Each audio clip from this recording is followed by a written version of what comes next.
Au nom du Père et du Fils et du Saint-Esprit. Amen. Viens, Esprit Saint, remplis les cœurs de tes fidèles et fais-les brûler du feu de ton amour. Ô Seigneur, envoie ton Esprit et tout sera créé et tu renouvelleras la face de la terre. Bien-aimés dans le Christ, nous sommes aujourd'hui samedi 7 février et la parole de Dieu qui nous est proposée est de Marc chapitre 6 versets 30 à 34. Et nous lisons. En ce temps-là, les apôtres se réunirent auprès de Jésus et ils lui annonçaient tout ce qu'il avait fait et enseigné. Il leur dit, « Venez à l'écart, dans un endroit désert, et reposez-vous un peu. » De fait, ceux qui arrivaient et ceux qui partaient étaient nombreux, et l'on n'avait même pas le temps de manger. Alors, ils partirent en barque pour un endroit désert, à l'écart. Les gens les virent s'éloigner et beaucoup comprirent leur intention. Alors, à pied de toutes les villes, ils coururent là-bas et arrivèrent avant eux. En débarquant, Jésus vit une grande foule. Il fut saisi de compassion envers eux, parce qu'ils étaient comme des brebis sans berger. Alors, il se mit à leur enseigner longuement.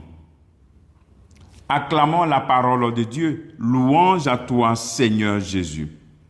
Voici que les apôtres reviennent de la mission et ils font le compte-rendu, ce qu'ils ont enseigné, ce qu'ils ont fait.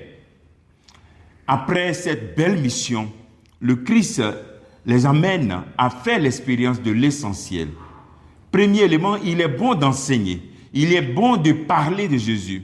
Il est bon de chercher à être avec lui et de parler de lui. Mais le Christ les amène à un repos. Ce repos, c'est être avec lui. Le Christ nous appelle aussi à créer des moments de repos avec lui, à avoir des moments où on est avec lui et on se repose. De manière externe, ça peut être se donner des moments de retraite personnelle.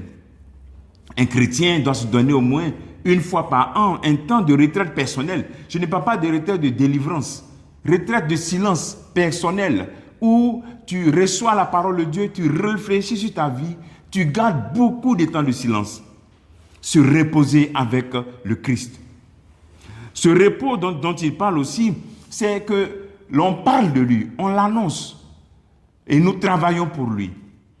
Mais tant que nous n'avons pas de temps pour être avec lui, on ne devient pas ses intimes, nous ne sommes que des fonctionnaires de Jésus-Christ. Le Christ veut que nous soyons des intimes. C'est pour cela que venons à l'écart, à un endroit désert. Cet endroit, il y a du néant, le désert, pour dire que c'est lui qui doit te remplir. C'est lui qui doit te remplir. Donc, crée ce moment de repos. Je suis fatigué, le travail, la semaine, je n'ai pas le temps pour faire la messe. Non, la messe devient un temps de repos pour toi. Ton temps d'adoration devient un temps de repos devant ton Seigneur. Parce que le diable joue sur notre fatigue pour ne pas compris, pour ne pas qu'on se donne des temps d'intimité avec le Christ. Donc, oblige-toi à avoir ce temps d'intimité. Le troisième appel, c'est que le repos devient une satisfaction. Le repos devient ta satisfaction. Être avec le Christ devient ta satisfaction. Le Christ te remplit. Ce n'est pas un homme, une femme qui va te remplir, un travail, de l'argent, mais le Christ te remplit. C'est aussi le sens de ce désert. Il n'y a rien, mais le Christ est mon tout. Et enfin, nous voyons la foule qui cherche Jésus-Christ. Ils cherchent Jésus-Christ sûrement avec d'autres motivations. Mais comme ils n'ont pas cette motivation de vouloir être enseignés et puis accueillir la parole de Dieu, la motivation de vouloir être à l'écart, devenir des intimes, la motivation d'être vraiment remplis de Jésus-Christ, le Christ dit qu'ils sont comme des brebis sans berger. Il est rempli de compassion. C'est pour ça qu'il les enseigne longuement. Ils ont besoin de beaucoup d'enseignement. Est-ce que tu participes aux opportunités d'enseignement qu'on t'offre sur ta paroisse? Ou bien pour toi seulement, c'est aller prier, aller veiller. Mais est-ce que tu écoutes les enseignements? Que Dieu te bénisse et qu'il te donne vraiment de devenir cet intime de Jésus-Christ. Le travail que tu veux faire en ce jour, c'est pour cette question. Est-ce que je me donne du temps pour être à l'écart avec Jésus-Christ? Et comment c'est mon temps d'écart avec lui, mon temps de repos avec lui? Que Dieu te bénisse au nom du Père et du Fils et du Saint-Esprit. Amen.